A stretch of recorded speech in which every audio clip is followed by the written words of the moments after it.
speaking in palace terms, Sanssouci really is pretty minuscule. So it has only 12 rooms. So there are 5 on the left, 5 on the right. There's the entrance hall, and that leads one into the main hall. And that Frederick the Great wanted to make sure that he did not steal the garden's thunder. He wanted to enhance upon the beauty of the gardens, just so that you know. And he did, as you'll see for yourselves. Anyway, other than that, Sanssouci was built in only 2 years' time, between 1745 and 1747. And of course, Versailles was the ultimate fashion at the time, so of course he wanted fountains. And the water pump had not yet been invented. Therefore, he decided that as there's a hill opposite Sanssouci Palace, he would have an enormous basin built on top of that hill. And then, with the help of masses of horses, he wanted masses of water to be transported uphill.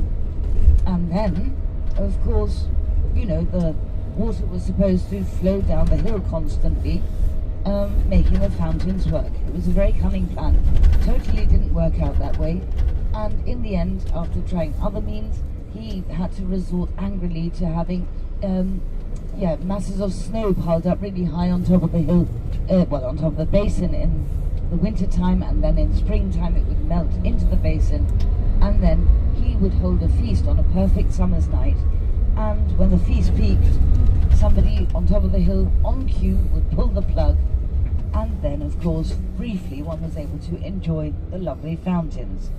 And just so that you know, it was actually during the next century that the romantic King Frederick William IV had a water pump installed so that the fountains would work properly. Over here to the left you can see some in full flow, splashing everybody nearby. And ahead to the right, this is the Brandenburg Gate here in Potsdam, the main entrance into Potsdam when there was of course still a fortification wall.